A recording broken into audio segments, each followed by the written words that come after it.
everybody, this is Boog S Reviews, and today I'm going to be doing a review on the Marvel Legends GameStop exclusive Gamerverse Spider-Man figure. So before we take a look at Spider-Man, let's take a look at the accessories that he comes with. So first up, he comes with alternate hands. He comes with two sets of hands. He comes with whip hands and fisted hands, and that's what's on him now. So let's go ahead and switch these out here. It's pretty easy. Pop them in like so. They pop in a little bit easier than taking them out. So there are his whip hands. And next he comes with two web lines. And these look really good. At first I thought they were brand new pieces, but I forgot that these were used for the first Amazing Spider-Man movie. I think they used them on the that Miles Morales legend and the movie Spider-Man as well. But these look pretty good. They're cast in a pearlescent white plastic. And they have a little bit of sculpting detail to them. Now, they have this handle on them. And it is kind of tricky to get them on his hands. You kind of just have to play around with them. Like, it took me about 30 minutes to really get them in a... get them posed the way I wanted them. Because you can do that, but that just looks stupid. So what I do is I put it on like this. I don't know why I put it over his thumb. But I kind of rest it right there on his fingers. So then it looks like he's actually shooting the web out.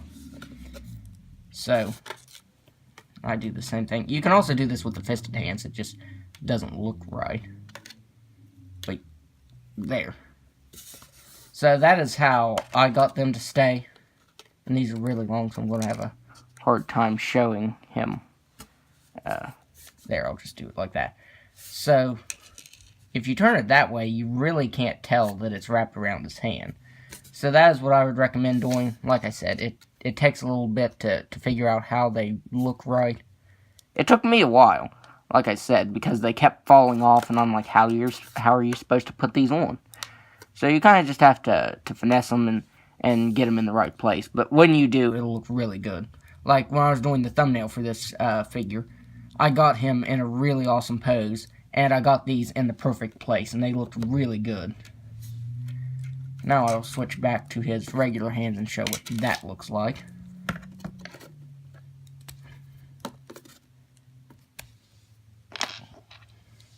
Like I said, you can do it with these, but it kind of looks funny since his whip hands are when he's shooting webs, but you can do it with these as well.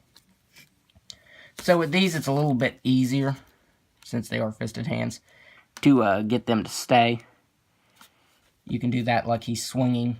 Well, I suppose you could do that for him swinging from the webs. Oh, I have that upside down. Now they're getting stuck together. But, there.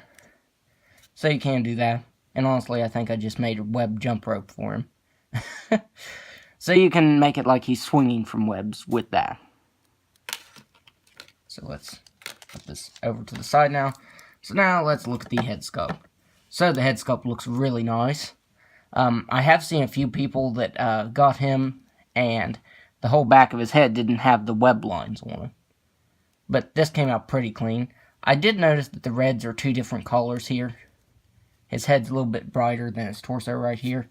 You can really tell on the back here that this is brighter and this is a little bit darker. I think it's honestly just the plastic they used from the head, because this uses the Spider-Man UK body mold. Well, Spider-Man 2099. The Spider-Man UK body mold doesn't have the butterfly joints, but it has the same pieces as Spider-Man UK. So, there are the heads. And you can tell that they are the same. I'm pretty sure they're the same. They look the same to me, at least. The jaw looks a little bit bigger on this one, but it was big on this one as well, on the Spider-Man UK. I put in some boiling water and pushed the jaws down a little bit, because I feel like the jaws just look a little too big, but if you press them in a little bit, it looks just fine. And the insignia, his spider insignia, came out clean. There's just one piece of red right there that, honestly, I could probably just cover up with a dot of white. And surprisingly, the legs to the spider are painted all the way up on his torso right here on the ab crunch. Usually Hasbro stops painting right there where they know you won't be bending it back any further. But Hasbro actually went the extra mile and painted that on all the way up there, so that's really nice. And on the back of his suit, it came out pretty clean as well. Just a little. That's the thing with this figure. It has like small little scrapes, but nothing minor or nothing major. All of it's just minor. This is such a difficult legend to get. I actually got this from a cancellation. Someone canceled their pre-order, so that's the way I got it. From what I've heard, Hasbro still isn't planning on making any more. But this morning I did see that GameStop has this in stock on their site right now. As of filming this video, it was in stock, I'll put it that way. So if you're watching this and don't have this, you could try that, like I said, as of filming this video. But it'll probably go out of stock soon with everybody trying to get it, because this is the hottest legend right now. But that's until the next exclusive will come out, and then it'll be the hottest legend, and, you know, it's kind of a vicious cycle, honestly. And there's the white lines on his forearm. And they came out pretty clean. This line right here, I thought it was paint showing through, but it's actually where it was molded.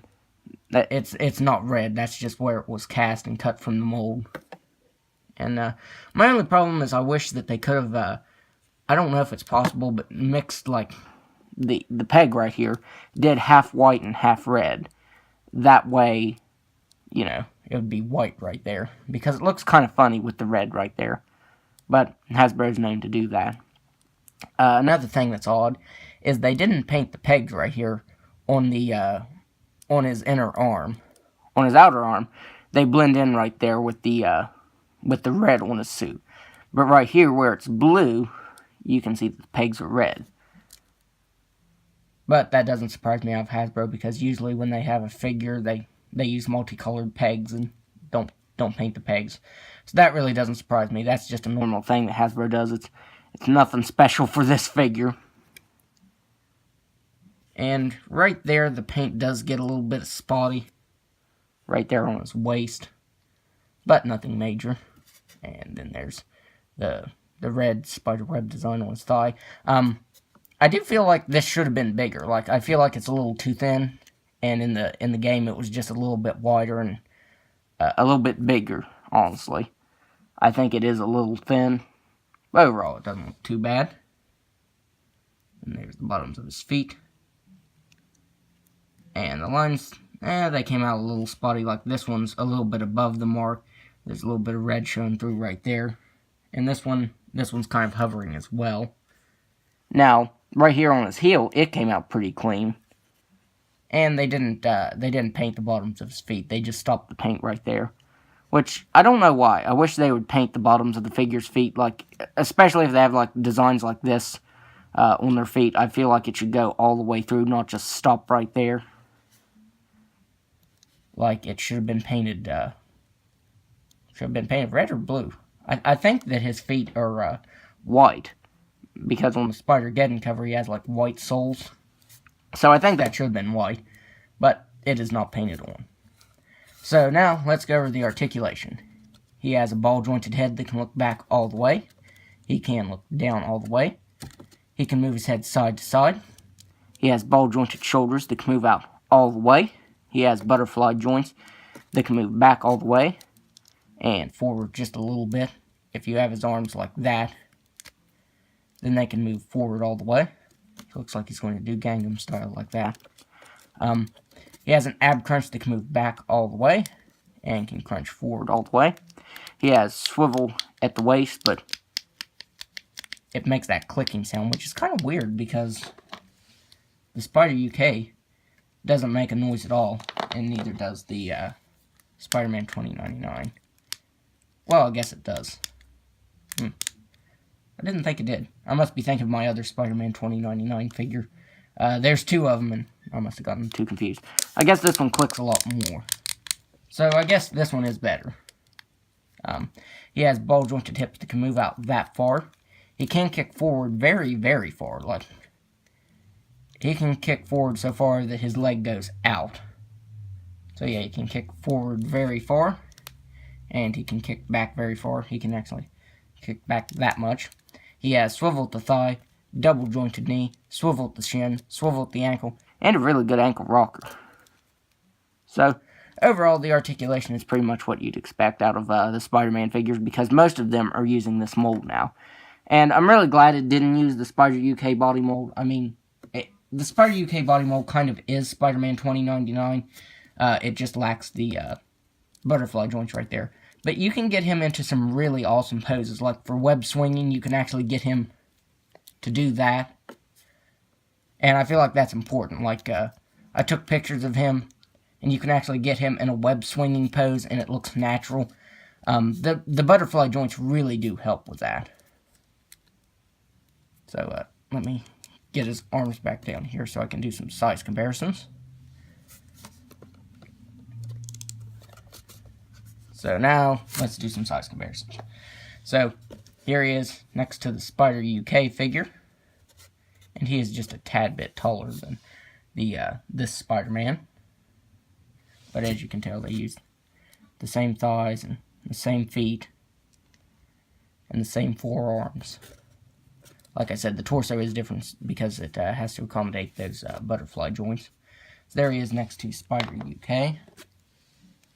Here he is next to Spider-Man 2099. And they stand at about the same height. Spider-Man 2099 is just a tad bit taller than Spider-Man. And finally, here he is next to the Toy Biz Kingpin figure. And I feel like Kingpin should be just a little bit bigger, but we're getting a Build-A-Figure of him next year, so I'm sure it'll be bigger than this one. But this one's still really good. Mine just has, it definitely has withstood the test of time. Mine has lots of paint scuffs too, because his tux right here is made out of like a rubber kind of material. And any paint that touches it, it scrapes off on it. So if you have it in a tote with other figures, you're definitely going to get a lot of colors mixing there on him. So, oh, I forgot. There's one more thing I need to do in this review. So, I forgot to show what the all-new, all-different Marvel Peter Parker head looks like on here. Or if it'll even fit. As you can hear, that was kind of a tight fit. But there's what it looks like if you put the Peter Parker head on this Spider-Man figure. And it works. It really does. I didn't figure it would. I didn't figure it would be compatible with this figure, but it is. So you can do that.